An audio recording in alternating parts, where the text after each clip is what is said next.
Bonjour, aujourd'hui, vie de couple, relation de couple à long terme.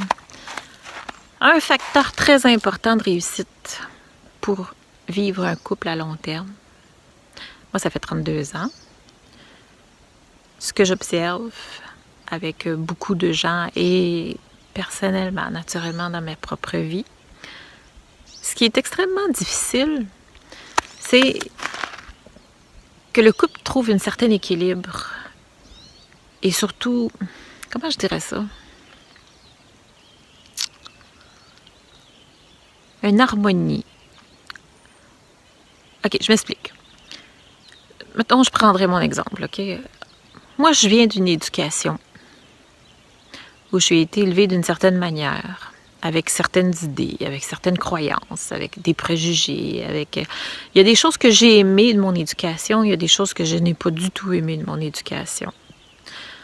Donc, il y a des choses que je vais décider ou que j'ai décidé de reproduire et d'autres que j'ai décidé de mettre de côté parce que je n'en voulais pas dans l'éducation que je voulais donner à mes enfants ou dans la vie que je voulais mener avec mon conjoint. De son côté, mon conjoint, lui aussi, a été élevé dans une famille où il y avait des valeurs, où il y avait une éducation complètement différente de la mienne, avec des croyances différentes, avec des choses qu'il a aimées et des choses qu'il a moins aimées au niveau de son éducation, autant au niveau des enfants qu'au niveau du couple. Mais le fait que on s'est attiré l'un vers l'autre, on s'est senti attiré. Il y a quelque chose chez lui que moi j'aimais, beaucoup de choses d'ailleurs, et il y a des choses chez moi que lui aimait. Maintenant qu'on décide de passer notre vie ensemble et de faire une vie de couple avec ça, on a un choix à faire. C'est que moi, ce que j'ai aimé, ce que j'ai pas aimé, lui, ce qu'il a aimé, ce qu'il a pas aimé, mettre ça en commun. Ce qui veut dire, s'il y a des choses que lui a aimées de son côté et qu'il a décidé de faire ça dans sa vie, de le partager dans sa vie de couple parce que c'est quelque chose d'important pour lui ou pour l'éducation des enfants, c'est important de s'en parler. Parce qu'il faut que je vois si moi, ça fait partie des choses que je trouve intéressantes et que je veux et mes valeurs que moi, je porte et non pas ceux qu'on m'a inculqués, ou si ça fait partie de ceux, justement, que je ne veux pas. Et vice-versa. Moi aussi, je dois faire part de ce que j'ai aimé. Naturellement, on ne débloque pas tout ça d'un coup parce qu'on n'en prend pas nécessairement conscience d'un coup. Mais au fur et à mesure que les situations se présentent et avancent, c'est des choses à laquelle on doit discuter. Fait que ça, c'est très important. Mais ce qui est difficile dans tout ça, je dirais le plus dur, c'est de rester deux dans le couple. Ça a l'air drôle à dire. Puis là, je ne parle pas de fidélité. Ce que je parle, c'est trop souvent, il y a la mère, le père, la belle-mère, le beau-père, l'ami, le cousin, l'oncle. Tout le monde se mêle de nos affaires. Tout le monde nous donne leur opinion.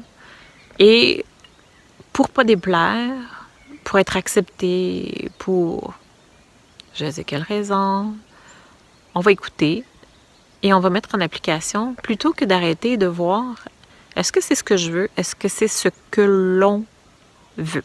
C'est bien d'écouter des conseils, c'est bien d'écouter des avis, mais ça ne veut pas dire que parce que quelqu'un l'a dit, que c'est votre vérité. Ça ne veut pas dire que ça vous convient nécessairement.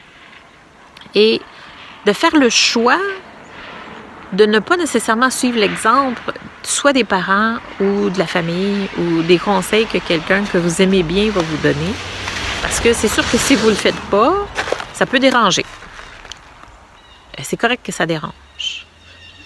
Ces gens-là ont fait leur vie, ils font leur vie. Vous êtes en train de faire la vôtre. Est-ce que ce que vous voulez, c'est reproduire ce qu'eux ont fait? Ou si ce que vous voulez, c'est de bâtir votre propre vie? C'est ça qui est difficile, c'est d'arriver à prendre sa place. C'est d'arriver à faire fi des réactions pour dire non, moi, c'est ça que je veux faire. et je vais le faire. C'est important pour moi et lâcher le conformiste. Moi, trop longtemps, je me suis perdue parce que je me sentais pas correcte. J'avais du caractère, je savais ce que je voulais. Puis aussitôt que je disais quelque chose, j'ébranlais tellement, je dérangeais tellement que je me suis sentie tellement pas correcte que je suis devenue un petit peu renfermée et observatrice à dire, OK, maintenant, qu'est-ce que je dois faire? J'ai eu le malheur de tomber dans me conformer pour me faire aimer. Et ça n'a pas marché. Ça fonctionne pas, ça. Ça, j'ai appris ça à mes dépens. J'ai été là-dedans pendant, je dirais facilement 20 ans. C'est mon plus grand regret de vie, c'est ça. C'est de m'être oubliée.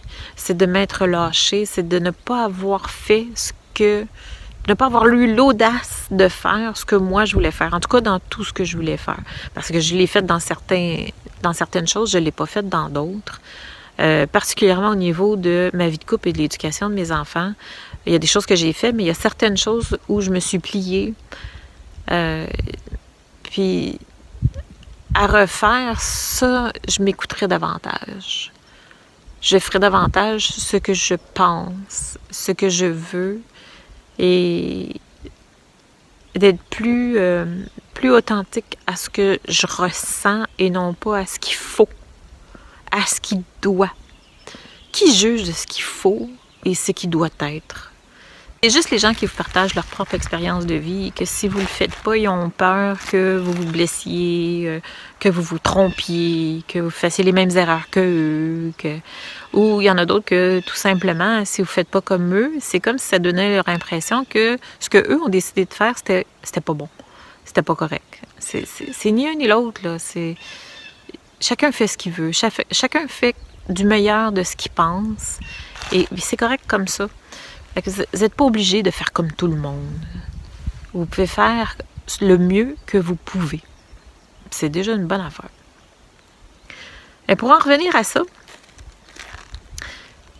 longtemps, le problème a été que il y a, pour plaire à nos parents, pour se faire aimer de nos parents, ma mère appellerait ça couper le cordon. Le fait de partir faire sa propre vie sans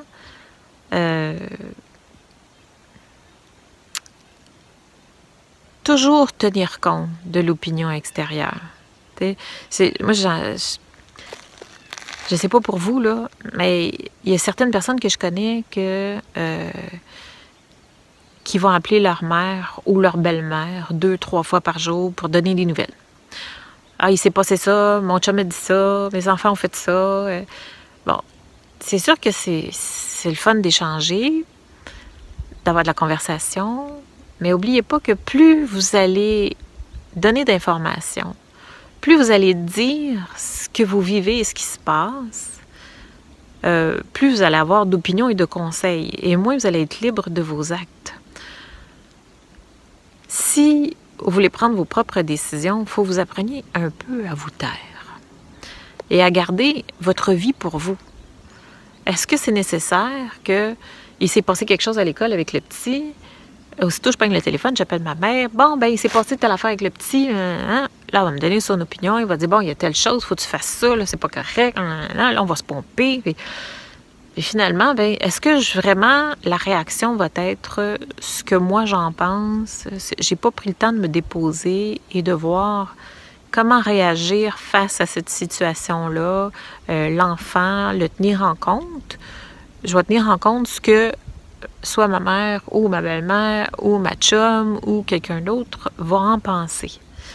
C'est facteur de conflit. Automatiquement, ça ne va pas fonctionner. Plus vous allez rester avec vous-même, avec la situation, avec les gens concernés dans cette situation-là, mieux ça va aller. Tu sais, quand on décide quelque chose en couple, okay, on prend une décision. Je me souviens, le jour où on a décidé de vendre la maison. c'était vraiment une épreuve incroyable. Pour moi, c'était pas difficile parce que c'était une décision que j'avais prise de mon côté et que j'assumais totalement. J'étais prête à passer à autre chose. Pour mon conjoint, la décision avait été prise également, sauf que pour lui, c'était beaucoup plus difficile parce que il savait qu'il devrait affronter l'opinion de ses parents qui savaient qu'ils seraient complètement contre. Ça a été difficile. Ça a été très, très difficile de faire face à ça parce que faut se tenir face à nos propres idées, nos propres décisions face à nos parents, la parenté ou nos amis. Bon. C'est sûr qu'on avise, on ne peut pas bien faire autrement que d'aviser, dire on va, on s'en va. Ça a été dit, regarde, on a décidé que on voulait passer à autre chose, on voulait s'en venir en forêt, on avait d'autres projets, puis c'était l'étape numéro 1 pour passer à autre chose. Ça n'a pas été bien pris. Ça a été difficile pour eux. Ça, je peux le comprendre, que c'est difficile pour les gens qui nous entourent, que de respecter nos choix. Mais ça ne devrait pas vous empêcher de prendre ces décisions-là ou de mener votre vie et faire vos propres choix. C'est là où on perd notre liberté. C'est quand on veut, pour plaire aux autres, on va laisser tomber nos propres besoins. Puis ça reste un choix. Hein? Vous faites le choix de ne pas vous écouter. C'est ce que j'ai fait pendant 20 ans. J'ai fait le choix. Je ne pensais pas que j'avais ce pouvoir-là à l'époque, mais j'ai quand même fait le choix de ne pas m'écouter. Et puis tout ça pour vouloir me faire aimer. Ce que la vie m'a enseigné, c'est que on ne se fait pas plus aimer à cause de ça. Ça change absolument rien. Mais plus vous allez être vous-même, plus vous allez grandir et plus les gens alentour également vont grandir, vont changer. C'est une roue qui tourne. Fait que la meilleure influence que vous pouvez avoir sur les autres, c'est l'influence indirecte. C'est-à-dire, pas fais ce que je dis, fais pas ce que je fais. C'est moi, je fais ça, et toi, tu es libre de faire ce que tu veux. Et quand on laisse le libre choix, les gens s'arrêtent et font « OK, moi, je veux quoi? » Et souvent, on ne s'est même pas arrêté à cette simple question-là, « Je veux quoi? »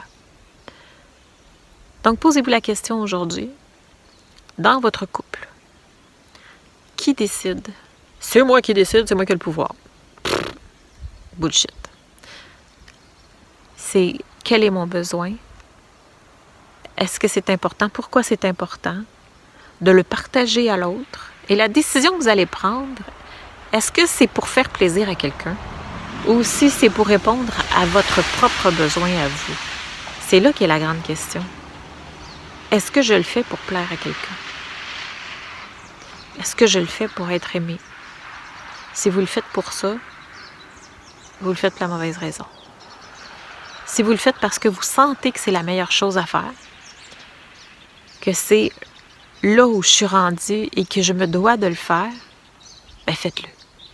Écoutez-vous. Mais parlez-en entre vous. Vous savez, si un couple était juste deux, il n'y en aurait pas bien de problème.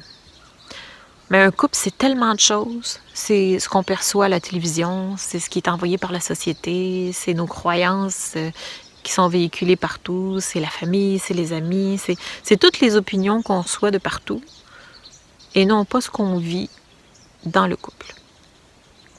Donc, partagez donc vos inquiétudes, vos rêves, vos ambitions, vos besoins dans le couple.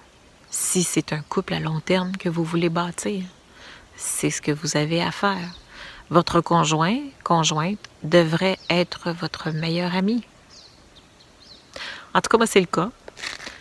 Je peux vous dire qu'après 32 ans, ça fait quoi, 37 ans qu'on se connaît, je suis très bien. Plus j'arrive à parler de mes besoins, sans avoir peur. Parce que même si j'ai peur de blesser l'autre, ben ça doit être dit pareil. Est-ce que l'autre, est-ce qu'il veut l'entendre? Est-ce qu'il veut pas l'entendre? S'il veut pas l'entendre, ben moi, j'ai un autre choix à faire à ce moment-là. C'est triste, mais être deux, ça veut pas se dire être avec quelqu'un, puis vivre chacun de son côté. Et faire seul, être deux, c'est se soutenir mutuellement.